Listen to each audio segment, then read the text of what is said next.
in your later years, you also criticized Maulana Maududi, especially after the Jamaat-e-Islami lost the 1970 elections, and you were a firebrand at that time. You said he didn't have that kind of charisma that Bhutto did. No, I am not on record, because as far as Jamaat-e-Islami is concerned, it's a totally different organization. It is disciplined, it is organized, and whatever fora, constitutional forum are available for Jamaat-e-Islami's workers, they do speak. They do speak their mind, they do criticize people positively. You were never really let down or disillusioned by Maulana Maududi's politics? No, not at all. You know, you said that you were not disappointed by Maulana Maududi, but it seems that he became very disappointed with the Jamaat-e-Islami, because I have him on record over here where he says, and he advises the Jamaat-e-Islami, move away from politics and to revive the holy community, for elections has proved not only to be a dead end, but also debilitating. And Wasim Azhar Nadvi, he documents Maududi's last address to the Shura in 1976, and he claims that his advice was ignored by the Jamaat-e-Islami. Actually, we have a very free atmosphere in Jamaat-e-Islami. At the intellectual level, at the organizational level, we do differ and we do agree. So I don't think anything is something very important which is to be called that difference between Maulana Maududi and others. Maulana Maududi has his own satire and he has his analysis of the situation. So he might have said, or he did say, that elections are not the only way of changing the society. Previously, he might have this opinion. Do you feel that way? Because at the moment, a lot of people are feeling that the Jamaat-e-Islami's vote bank has shrunk. Do you feel that perhaps his vision was actually the correct vision? Actually, Jamaat-e-Islami's vote bank would not be known until and unless general elections are held.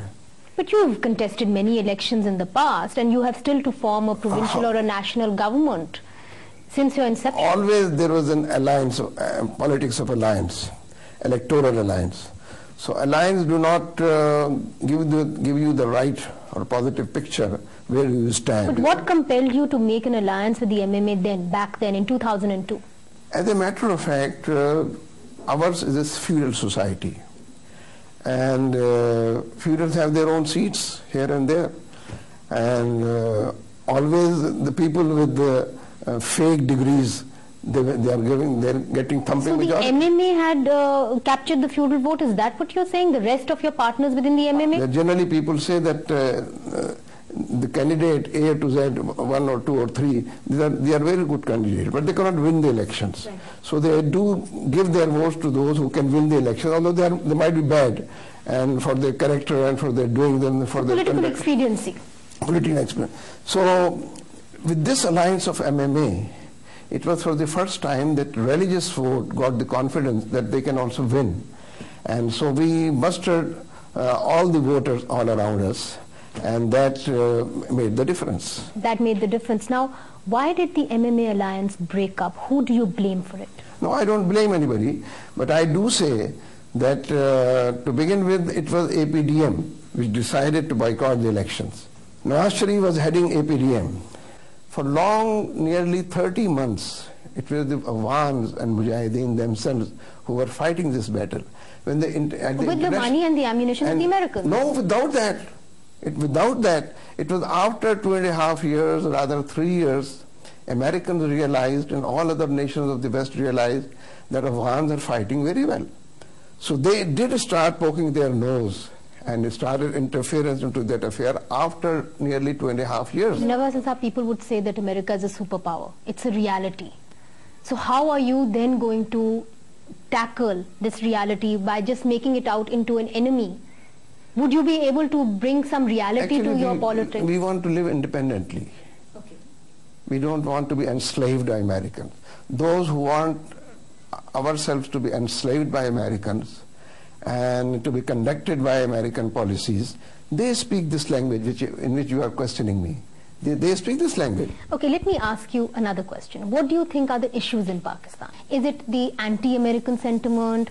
What is it? Basically, to begin with, it's bad governance. Bad governance. When 18th February elections were held, and people got the votes and they got out as victorious, everybody said that Pervez Musharraf and his policies have been defeated, and now a new era would begin. And they did start anew when all the parties joined together, and they said that we shall work together. But his legacy, it still continues. So you believe that there should be jihad against America? The jihad is being waged in Afghanistan because American forces are occupant forces. When Americans and NATO forces occupied Afghanistan, so whatever Afghans and Taliban are doing, that is jihad, and that should be there. So I do support Afghans and I do support Taliban of Afghanistan. Okay, you do support the Taliban of Afghanistan, you do support jihad. Now I'm going to quote to you Maulana Maududi, the Amir of the Jamaat-e-Islami, his statement. And he said that the right to declare jihad rested with the state. He refused to endorse the Kashmir jihad in 1948. So then why are you supporting jihad against NATO and America? Aren't you going against your own Amir's sayings? Which jihad? Which jihad you are I'm talking about the armed struggle against NATO troops in Afghanistan. In Afghanistan, the Afghans have declared their jihad. But it's not state-sponsored, sir. What is state-sponsored? Our president has started picking up a language and a terminology, state actors and non-state actors. Sardari has taken this style. In our society, every positive work is being done by non-state actors. All the health schemes, all the educational schemes, all the law and order schemes, I feel that let me complete. Okay. They are being conducted by non-state actors. So when everything is being done by non-state actors, they have started jihad also. Here they start raising this question and ask this question that the state, only a state can announce the jihad. So a state should conduct the health affairs and the education affairs and the law and order and everything else. Do you think it's fine? Do you give your approval to some of the people that are going from Pakistan into Afghanistan to fight the jihad? I do not know about that. But do you think that's also the correct thing? Because you said that jihad is fine. You can answer this question.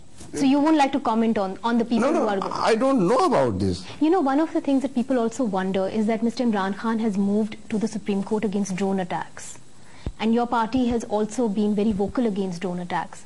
Are you considering moving to the Supreme Court against drone attacks? We shall be supporting Imran Khan in that direction, or whosoever comes out openly and comes to the court.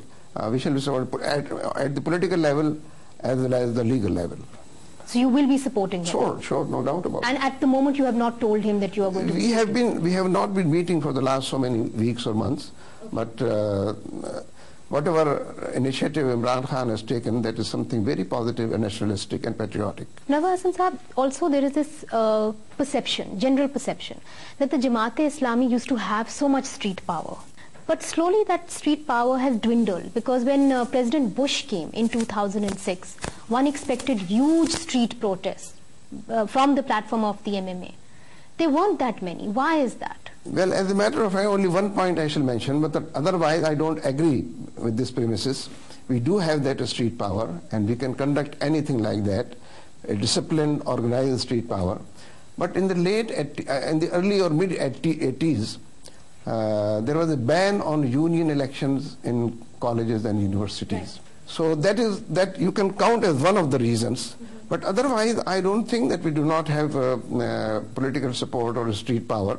We do have that. You feel that you have the same street power? Also, no doubt about it. But we haven't been able to see it. It's not that visible as it used to be. During the last 10 years, at least a dozen to 15 million marches have been taken out, and they were genuinely million marches. Which million marches have been taken out in the last 5 years? Latest is a month ago in Karachi. Latest. That was a million march. It was a million march. Because you cannot count it anywhere. But street power has its own dimensions and has its own rules of game. The whole situation, the opportunity that we get, must we seize the opportunity that also speaks. So it has its own rules of the game.